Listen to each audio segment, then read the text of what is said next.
यहाँ पर बीवी का मतलब होता है एक पानी लाने वाला बर्तन जो चल सके, और जब वो चलना बंद कर दे तो एक और बीवी ले आओ। देंगानमल की एक औरत को डिलीवरी हुए सिर्फ 10 दिन हुए थे और 11वें दिन वो मटके लेकर पानी लेने के लिए निकल पड़ी। जब उसके शरीर को आराम की ज़रूरत थी, वो 30 से 45 लीटर पानी ढो रही थी अपने घर की ज़रूरत को पूरा करने के लिए। जिंदगियां तबाह हो रही थी क्योंकि एक सोल्यूशन निकाला गया था। पानी नहीं आ रहा तो बीवी ले आओ। लेकिन क्या ये सोल्यूशन एक सोल्यूशन ही था? इसका नाम सखा राम है और ये तीनों इसकी बीवियां हैं। पहली बीवी प्रेग्नेंट हुई तो दूसरी शादी की, दूसरी बीवी बीमार पड़ गई तो तीसरी शादी की। मैं ये कहानी आपको क्यों बता रही हूँ? क्योंकि यहाँ पर बीवी का मतलब प्यार नहीं होता। ये सिर्फ सखा राम की कहानी नहीं है, महाराष्ट्र के कई गांवों में ये सिस्टम चलता है और एक ऐसे ही गांव का नाम है देंगानमल। तो ये सिस्टम आखिर है क्या? आइए समझते हैं सखा राम की कहानी से।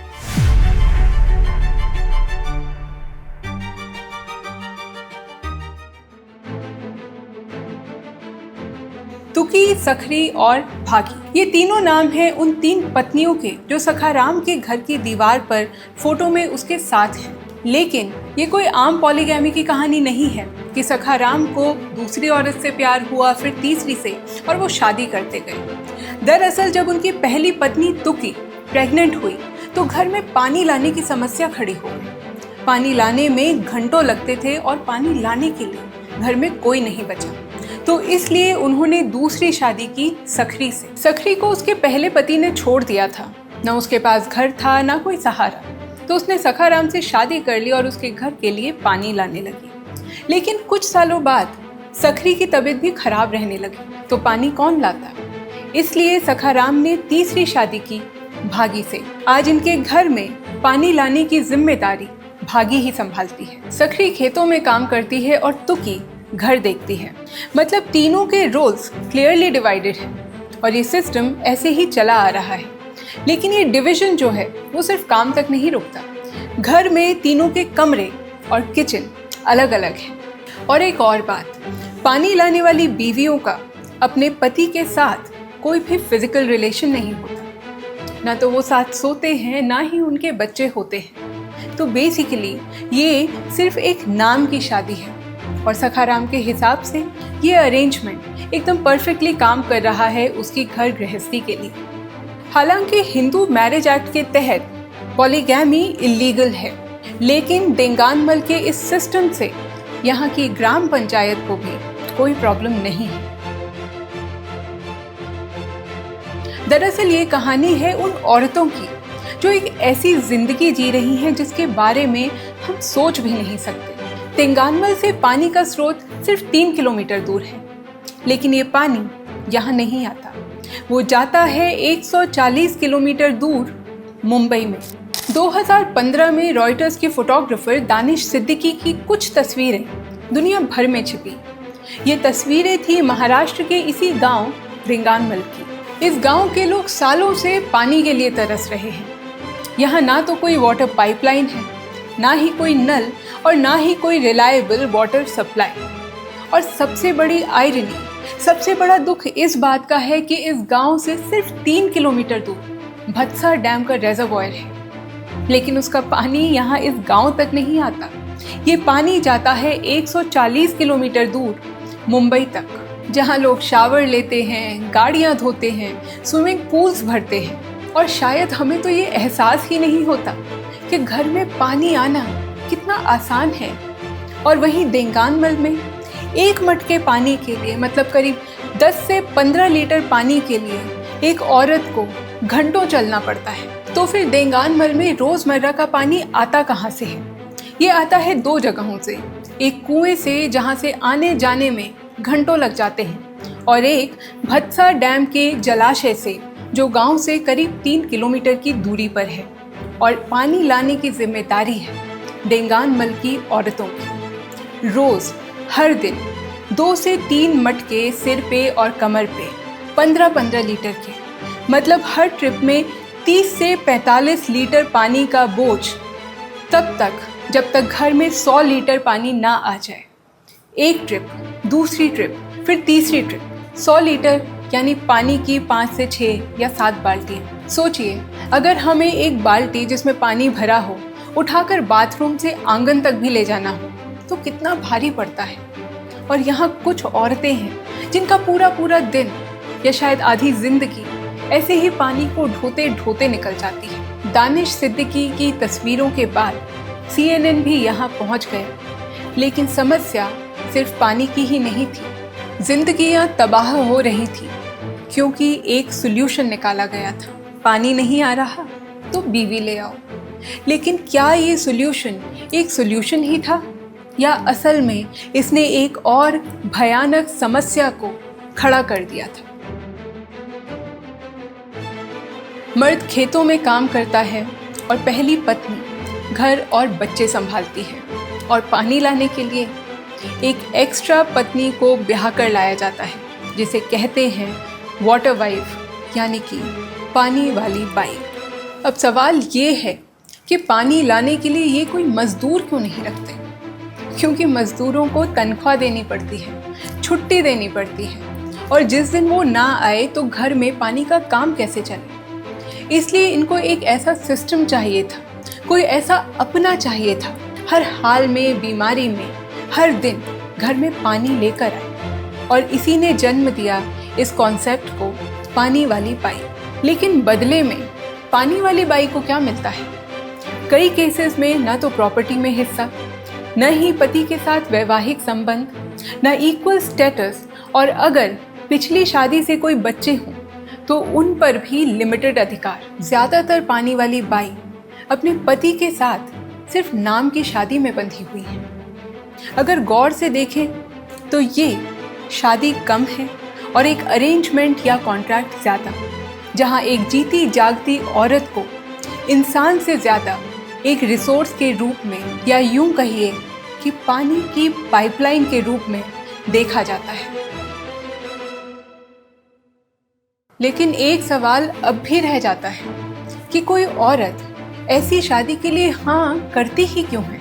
एक शब्द में इसका जवाब है मजबूरी।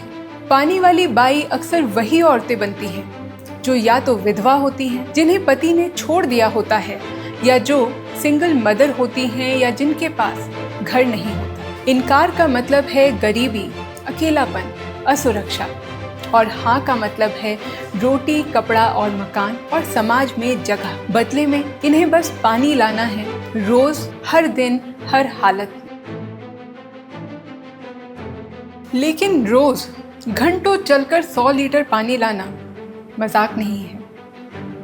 धूप हो, बुखार हो, पीरियड्स हो, शरीर में चोट हो, पानी हर हालत में लाना है रोज, क्योंकि पानी के बिना जिंदगी का एक भी दिन नहीं चल सकता। एक रिपोर्ट में एक इंसिडेंट का जिक्र मिलता है। देंगानमल की एक औरत को बच्चा हुए, उसकी डिलीवरी हुए सिर्फ 10 दिन हुए थे, और 11वें दिन वो मटके लेकर पानी लेने के लिए निकल पड़ी। जब उसके शरीर को आराम की ज़रूरत थी, वो 30 से 45 लीटर पानी ढो रही थी अपने घर की ज़रूरत को पूरा करने के लिए। अब वो औरत पहली पत्नी थी या पानी वाली बाई, बात ये नहीं है। असली बात ये है कि देंगानमल की ज़िंदगी में एक औरत को कभी भी आराम नहीं है। एक भी दिन ऐसा नहीं है जब वो पानी ना लाए और अपने शरीर को थोड़ा सा भी आराम दे सके। गांव के एक निवासी अंबु हेमा अवली ने रिपोर्टर्स से कहा था कि इतना पानी लाते लाते यहाँ की औरतें गंजी हो रही हैं, उनकी ग्रोथ भी रुक रही है। कुछ औरतों ने रिपोर्टर्स को ये भी बताया कि वो रात को ग्रुप्स में पानी लेने जाती हैं, क्योंकि अकेले जाना सेफ नहीं है और इसलिए वो ठीक से सोती भी नहीं है। सालों तक सिर और कमर पर पानी ढोने का असर देंगानमल की औरतों के शरीर पर साफ दिखता है। रीढ़ की हड्डी में दिक्कतें, मैल न्यूट्रिशन, अनीमिया और क्रोनिक पेन। देंगानमल में घर में पानी लाना सिर्फ मेहनत का काम नहीं है, ये यहाँ की औरतों के लिए एक क्रोनिक सफरिंग बन चुकी है। महाराष्ट्र की कुछ और गांवों और राजस्थान में भी ये सिस्टम डॉक्यूमेंट हुआ है, जहाँ पर पानी वाली बाई यानी कि वाटर वाइफ्स होती हैं। और बुंदेलखंड में पानी न होने की वजह से वहाँ पर शादियों पर एक उल्टा ही प्रभाव पड़ा है, जिसके बारे में हम बात करेंगे अपने अगले एपिसोड में। वहाँ कुछ गांवों में पेरेंट्स अपने बेटी की शादी करने से इनकार कर रहे हैं, क्योंकि पानी की कमी के कारण वहाँ बेटी की शादी करना मतलब उनकी ज़िंदगी बर्बाद करना। एक ही क्राइसिस, दो अलग अलग त्रासदी। एक सवाल ज़रूर आता है, जब रॉयटर्स आया, CNN आया और दुनिया भर की मीडिया ने ये स्टोरी को उठाया, तब उन्हीं के एक इंटरव्यू में सखाराम की पहली बीवी तुकी ने कहा था, हम और नहीं कर सकते, पानी लाते लाते थक गए हैं। तो फिर उसके बाद क्या हुआ? अगले दिन वो फिर पानी लेने गई और उसके अगले दिन भी और उसके अगले दिन भी। देंगानमल की औरतों ने सिर्फ एक चीज़ मांगी थी, भत्सा डैम के जलाशय से अपने गांव तक एक 3 किलोमीटर की पाइपलाइन। पर क्या उन्हें राहत मिली? और यही शायद इस कहानी का सबसे दर्दनाक पार्ट है। कभी कभी पूरी दुनिया आपको देख लेती है, आपकी तस्वीरें दुनिया भर के अखबारों में छप जाती है, लोग आपके बारे में बात करते हैं, लेकिन फिर भी आपकी जिंदगी नहीं बदलती। 2019 में जल जीवन मिशन आया, तब देश के सिर्फ 17% गांवों में नल का पानी था। आज ये नंबर 80% पार कर गया है। लेकिन आखिरी जो खबरें सामने आई हैं, उनके मुताबिक देंगानमल आज भी अपनी उस 3 किलोमीटर की पाइपलाइन का इंतज़ार कर रहा है। यहाँ जब तक सॉल्यूशन पहुँचेगा, तब तक जाने कितनी और जिंदगियाँ सिर पर मटका उठाए पानी लाने के लिए चल चुकी होंगी, जाने कितनी और लड़कियाँ पानी वाली बाई बन चुकी होंगी, जाने कितने और शरीर पानी ढोते ढोते खराब हो चुके होंगे। आज जब आप अपने घर का नल खोलते हैं तो चुटकी में पानी घर में आ जाता है, लेकिन देंगानमल में यही पानी घंटों तक औरतों की कमर पे सर पर लद कर तब घर में पहुंचता है। दरअसल देंगानमल की ये कहानी पॉलीगैमी की कहानी तो है ही नहीं, ये कहानी है बर्बाद होती हुई जिंदगियों की, और इनकी बर्बादी का कारण है एक 3 किलोमीटर की पाइपलाइन न होना। आपको इस कहानी का सबसे दर्दनाक हिस्सा कौन सा लगा? कमेंट्स में ज़रूर बताएं। अगर किसी ऐसे और गांव के बारे में भी जानते हो तो उसके बारे में भी कमेंट्स में ज़रूर लिखें। अगर ये वीडियो आपको पसंद आया तो हमारे वीडियो को लाइक ज़रूर करें और इसे शेयर भी करें। हमारे चैनल द अननोन इंडिया को सब्सक्राइब करें और ऐसी और कहानियों के लिए हमारी वेबसाइट www.theunknownindia.com को विज़िट करें।